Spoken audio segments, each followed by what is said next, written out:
লক্ষ্মীপুরের রায়পুরের পৌরসভার মেয়র গিয়াসউদ্দিন রুবেল ভাটের উদ্যোগে ডাকাতিয়া নদীর বর্জ্য অপসারণে স্বয়ং হাত লাগালেন লক্ষ্মীপুর ২ আসনের সাংসদ অ্যাডভোকেট নুরুদ্দিন চৌধুরী নয়ন। আজ ১১ই জুলাই রোজ বৃহস্পতিবার সকালে পৌর শহরের ওয়াবদা কলোনি এলাকায় পৌরসভার সৌন্দর্য বর্ধনে ডাকাতিয়া নদী বর্জ্য অপসারণের এই কার্যক্রম শুরু হয়। এ সময় বক্তারা পৌরসভার উন্নয়ন নিয়ে বলেন, বলেছিলাম যে এই ডাকাতিয়া নদী, এই মৃত ডাকাতিয়া নদী পৌর অংশে এবং খাল, যে খালগুলো রয়েছে এখানে এখনো যদি আপনারা যান দেখবেন এখান দিয়ে কচুরি পানার উপর দিয়ে আপনারা হাঁটাচলা করতে পারবেন। চিনন্দন ব্রিজ উপহার দিত, যে ব্রিজটি এখন রায়পুরবাসীর জন্য অনেক সৌন্দর্য বয়ে নিত, যার ফলে ডাকাতিয়া নদীটি যে বলছে যে মরে গেছে, আসলে মরে নাই। এটাকে তখনকার সরকারের আমলে গলা টিপে মেরে ফেলা হয়েছে। তো কাজেই এখন নতুন করে যে পদক্ষেপ গ্রহণ করা হয়েছে কচুরিপানা পরিষ্কার করা। কচুরিপানার স্বভাবটা হলো এটা ঢিল মারলে সরে যায় আবার আসে। এখন আজকে পরিষ্কার করবে, 1 সপ্তাহ পরে দেখা যাবে আবার সে অবস্থা।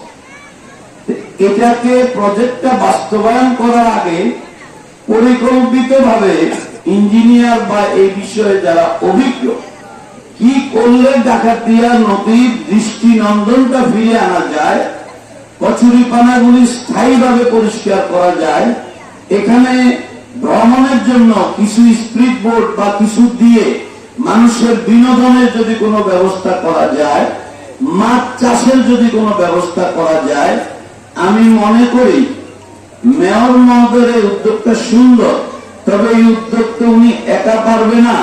এখানে আমাদের মাননীয় সংসদ সদস্য মহোদয়ের সহযোগিতা লাগবে। মাছ চাষ না হলে এটা কোনো মূল্য থাকবে না। চাষও চলতে হবে, সৌন্দর্য বৃদ্ধি করতে হবে, নদীর পাড়ে মানুষ যাতে বিনোদন করতে পারে এ ধরনের ব্যবস্থা ইচ্ছে করলে করা যায়। প্রয়োজনে যেই কাঠের ব্রিজটাকে ডেস্ট্রয় করে দিয়ে রাস্তা করা হয়েছে, এখানে দৃষ্টিনন্দন একটি সেতু নির্মাণও করা যায়।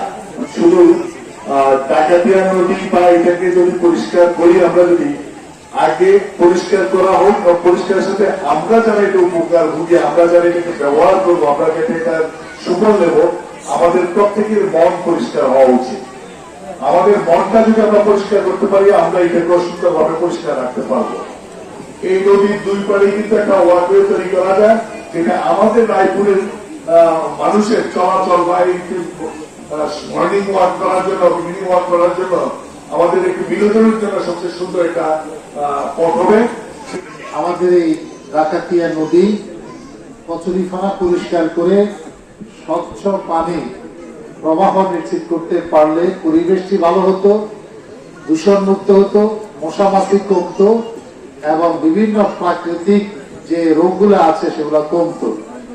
এটি ইতিপূর্বে উদ্যোগ গ্রহণ করা হয় নাই।